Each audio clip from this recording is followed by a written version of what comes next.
اعوذ باللہ من الشیطان الرجیم، بسم اللہ الرحمن الرحیم۔ پیارے بچوں، السلام علیکم۔ یہ چھٹی جماعت کا بہارستانی اردو ہے۔ بچوں، آج ہم اپنی اردو کتاب کا سبق نمبر 9 پڑھیں گے۔ سبق کا عنوان ہے ایثار کا جذبہ۔ ایثار مینس قربانی۔ آج ہم اس کہانی کے اہم کردار عدنان، شیبہ اور زین کے بارے میں پڑھیں گے۔ عدنان ایک تاجر تھا جس کا شمار شہر کے رئیسوں میں ہوتا تھا۔ قدرت نے اس سے سب کچھ دیا تھا، اگر نہیں کچھ دیا تو وہ تھی اولاد کی نعمت۔ اس میں مشکل الفاظ آیا ہمیں تاجر مینس تجارت کرنے والا، دوسرا آیا رئیس مینس دولت مند امیر۔ یعنی عدنان ایک تجارت کرنے والا تھا جو کہ شہر کے دولت مند یعنی امیر لوگوں میں تھا۔ خداوند کریم نے اس سے یعنی عدنان کو سب کچھ دیا، مگر اس کی کوئی اولاد نہیں تھی، یعنی اولاد کی نعمت سے وہ محروم تھا۔ شادی کے بہت سال بعد بھی اس کی بیوی شیبہ کی گود سونی تھی۔ اس میں مشکل الفاظ آیا ہمیں گود سونی ہونا، اولاد نہ ہونا۔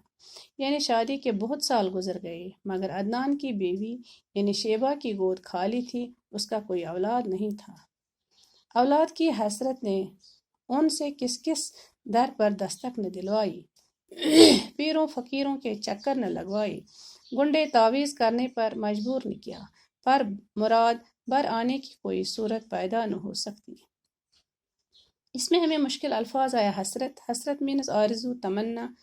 دوسرا آیا دستک دینا یعنی دروازہ کھٹکھٹانا۔ تیسرا آیا مراد بر نہ آنا یعنی مقصد پورا ہونا۔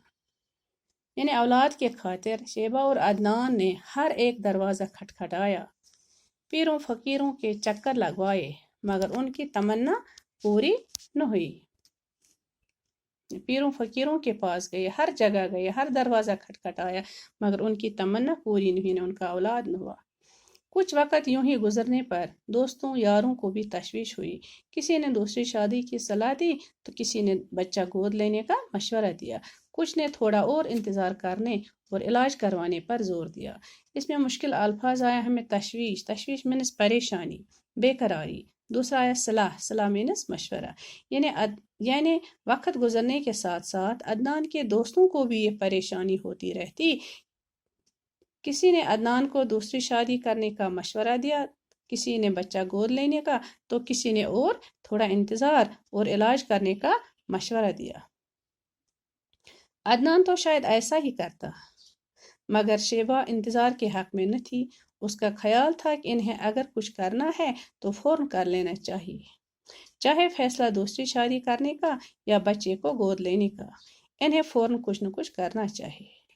یعنی عدنان ایسا ہی کرتا، مگر شیبہ زیادہ دیر انتظار نہ کر سکتی۔ وہ سوچتی تھی کہ عدنان کو جلدی یا دوسری شادی کرنی چاہیے یا بچہ گود لینا چاہیے۔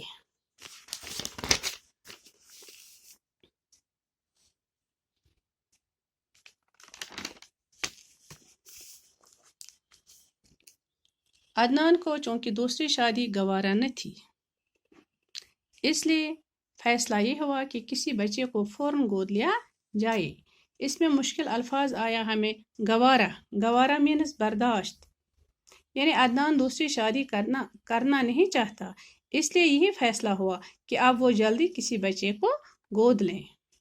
چند روز قبل ہی ان کے محلے کا ایک نوجوان جوڑا جیپ کے حادثے میں جاں بحق ہونے کی وجہ سے اپنے 1 سال کے خوبصورت بچے کو پیچھے چھوڑ گیا تھا۔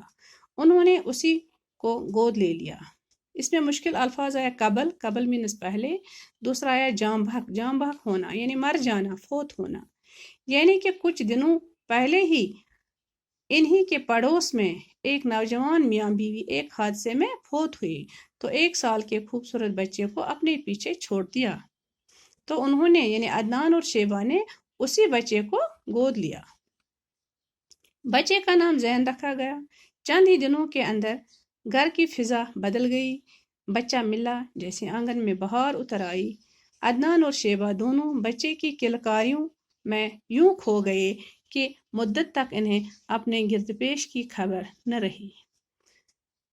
فضا مینس ماحول، کلکاریاں مینس بچے کا چلانا، مدت مینس وقت۔ بچے کا نام یعنی کہ جس بچے کو عدنان اور شیبہ نے گود لے لیا اس کا نام انہوں نے زین رکھا، اور کچھ دنوں کے بعد گھر کا سارا ماحول بدل گیا۔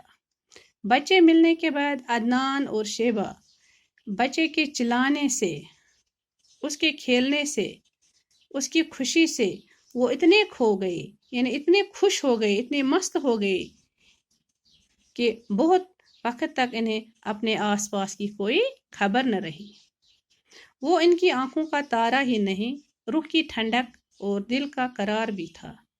شیبہ کی تو جیسے اس میں جان تھی، وہ دن بھر اس سے کھیلتی رہتی، کبھی اس سے ایک طرح کے کپڑے پہناتی تو کبھی دوسری طرح کے، جب اس سے بھی تسلی نہ ہوتی تو کوئی اور جوڑا نکال کر اسے پہنانا شروع کر دیتی۔ اس میں مشکل الفاظ آیا ہمیں آنکھ کا تارا یعنی بہت پیارا، دوسرا آیا قرار، قرار مینز آرام، سکون، یعنی زین عدنان اور شیبہ کا بہت لاڈلا یعنی پیارا ہی نہیں تھا بلکہ ان کے دل کا آرام، سکون بھی تھا۔ زین کے آنے کے بعد شیبہ کی جسم میں تو جان ہی آ گئی، یعنی زین کے آنے کے بعد شیبہ بہت خوش ہو گئی، وہ سارا دن اس کے ساتھ کھیلتی رہتی، کبھی ایک طرح کے کپڑے پہناتی تو کبھی دوسری طرح کے، کیونکہ شادی کے بہت وقت کے بعد اس نے بچے کے ساتھ کھیلا، اس کے گھر میں بچہ آیا تو وہ بہت خوش تھی، وہ اپنے دل کو تسلی دیتی تھی کہ کبھی اس کو ایک طرح کے کپڑے پہناتی تو کبھی دوسری طرح کے۔ آج کے لیے اتنا ہی، انشاءاللہ کل اس کے آگے پڑھیں گے۔ اللہ حافظ۔